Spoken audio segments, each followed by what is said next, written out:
পশ্চিমের সমস্ত হিসাব নিকাশ উল্টে দিয়ে চলমান যুদ্ধে এবার ঘি ঢালছে চীন।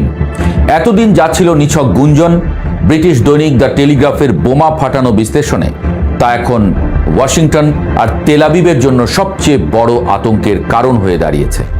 গত 28শে ফেব্রুয়ারি থেকে আমেরিকা ও ইসরায়েলের যৌথ হামলার পর যখন পেন্টাগন আত্মতুষ্টিতে ভুগছিল যে ইরানের অস্ত্র ভাণ্ডার তলানিতে ঠেকেছে, ঠিক তখনই দৃশ্যপটে ড্রাগনের ভয়ঙ্কর এন্ট্রি ঘটেছে।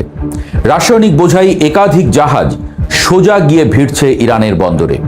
মার্কিন নিষেধাজ্ঞার তোয়াক্কা না করে Islamic republic of Iran shipping লাইন্সের জাহাজগুলো একেবারে হলিউডি থ্রিলারের কায়দায় নিজেদের স্বয়ংক্রিয় শনাক্তকরণ ব্যবস্থা বা AIS বন্ধ রেখে ভুয়া গন্তব্য দেখিয়ে এবং নাম পরিবর্তন করে আন্তর্জাতিক নজরদারিকে বুড়ো আঙুল দেখাচ্ছে।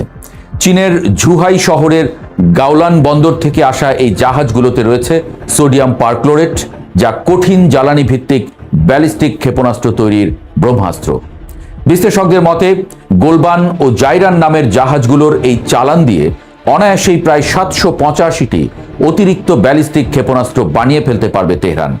এর মানে হলো আরও অন্তত 1 মাস প্রতিদিন 10 থেকে 30টি করে ক্ষেপণাস্ত্র বৃষ্টির জন্য ইরান পুরোপুরি প্রস্তুত। বেইজিং মুখে যতই সামরিক সহায়তার কথা অস্বীকার করুক না কেন, বাণিজ্যিক মোড়কে তারা যে আসলে ইরানের হাতের পেশি শক্ত করছে এবং মধ্যপ্রাচ্যের ভূরাজনীতিতে এক জটিল ভারসাম্য তৈরি করছে, তা এখন দিনের আলোর মতো পরিষ্কার। ওদিকে পেন্টাগনের হাঁকডাক আর রণক্ষেত্রের বাস্তবতার মধ্যে যে আকাশ পাতাল ফারাক, তা খোদ মার্কিন গোয়েন্দাদের রিপোর্টেই ফাঁস হয়ে গেছে। হোয়াইট হাউস আর মার্কিন প্রতিরক্ষা দপ্তর গলা ফাটিয়ে দাবি করছিল তারা গত 5 সপ্তাহে ইরানের 11,000 জায়গায় বোমা বর্ষণ করেছে, গুড়িয়ে দিয়েছে 2/3 ক্ষেপণাস্ত্র উৎপাদন কেন্দ্র। মার্কিন প্রতিরক্ষা সচিব পিট হেগসেথ এবং হোয়াইট হাউসের মুখপাত্র অ্যানা কেলি বারবার বলছিলেন ইরানের হামলা 90% কমে গেছে, কিন্তু দ্য নিউ ইয়র্ক টাইমসের প্রতিবেদন আর মার্কিন গোয়েন্দাদের চমকে দেওয়া রিপোর্ট বলছে সম্পূর্ণ ভিন্ন কথা। বোমাবর্ষণের কয়েক ঘন্টার মধ্যেই জাদুর মতো ফের মাথা তুলে দাঁড়াচ্ছে ইরানের ভূগর্ভস্থ মিসাইল ফ্যাক্টরিগুলো।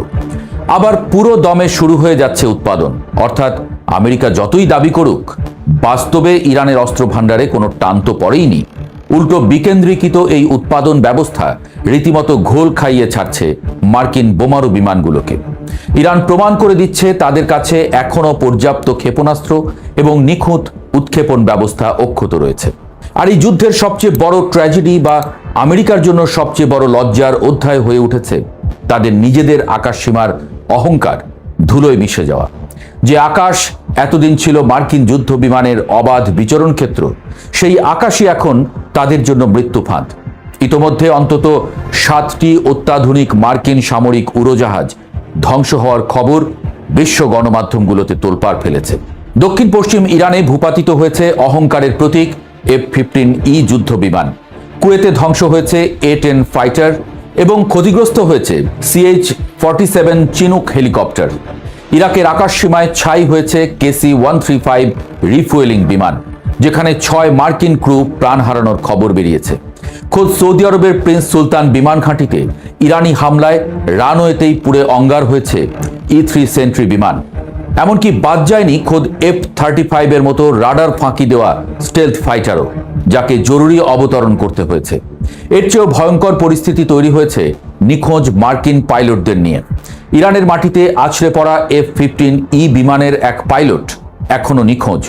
সেই পাইলটকে ছোঁ মেরে তুলে আনতে 2টো ব্ল্যাক হক হেলিকপ্টার পাঠিয়েছিল আমেরিকা, কিন্তু পাহাড়ি বাজ পাখির মতো ওঁত পেতে থাকা ইরানের আকাশ প্রতিরক্ষা ব্যবস্থা সেই ব্ল্যাক হকগুলোতেও এমন ঝাঁঝরা করে গুলি চালিয়েছে যে তারা রীতিমতো লেজ গুটিয়ে পালাতে বাধ্য হয়েছে।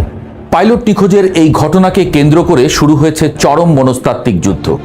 আমেরিকার এক নিখোঁজ পাইলটের মায়ের আকুল আহ্বানের জবাবে পাকিস্তান ও দক্ষিণ আফ্রিকায় অবস্থিত ইরানি দূতাবাস সামাজিক মাধ্যম এক্সে রীতিমতো কড়া জবাব দিয়ে বলেছে, ট্রাম্পের অধীনে থাকার চেয়ে ইরানি হেফাজতে তার ছেলে বেশি নিরাপদে থাকবে।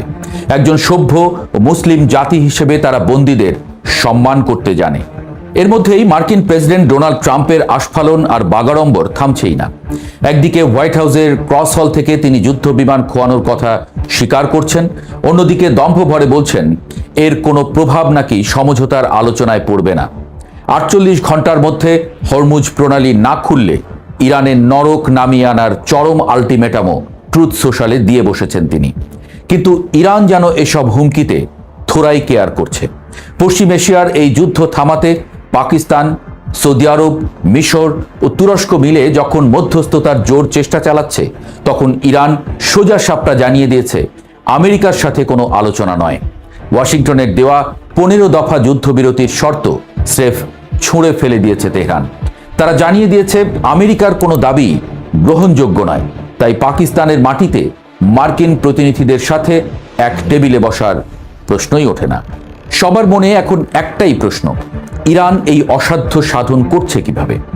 F-35 বা F-22 মতো রাডার ফাঁকি দেওয়া স্টেলথ বিমানকে আকাশ থেকে নামিয়ে আনার এই জাদু মন্ত্রের পেছনে রয়েছে এক গভীর আন্তর্জাতিক সমীকরণ।